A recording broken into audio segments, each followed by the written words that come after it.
So one of the questions we're often asked at eToSave is what are the key differences between the Lumia 520 and the Lumia 620?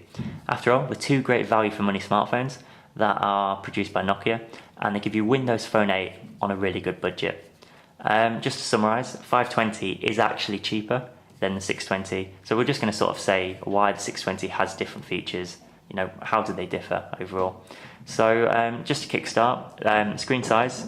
Despite its lower cost, the 520 does have a bigger screen at 4 inches compared to the 3.8-inch display on the 620.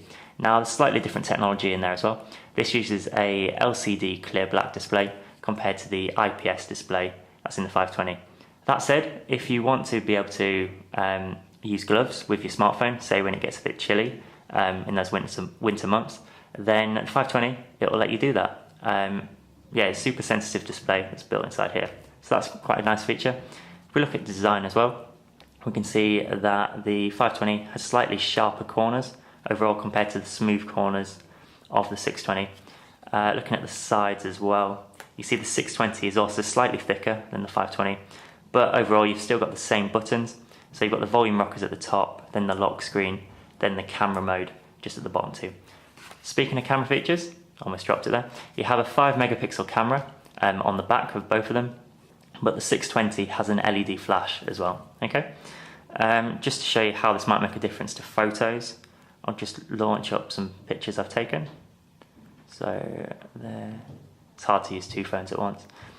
So there we go, you can kind of see the 620, it is giving us slightly brighter images. You're getting a bit more detail across in there too. So even though they're both 5 megapixels, I'd say the 620 is the better camera phone.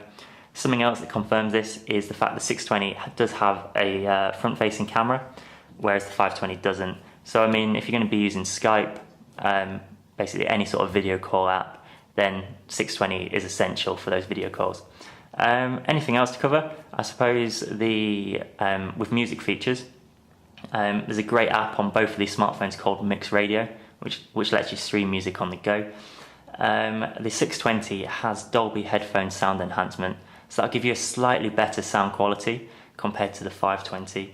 Other than that, you have near-field communications on this as well. So basically with NFC, it's a chip that's sort of been emerging over the last few years.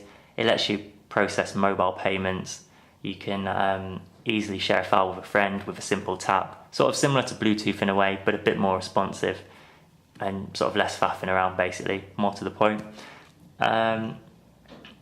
I suppose overall, if if NFC and camera features don't really bother you, the 520 is a spot-on handset, with its 4-inch display, good size for watching films on it, I suppose.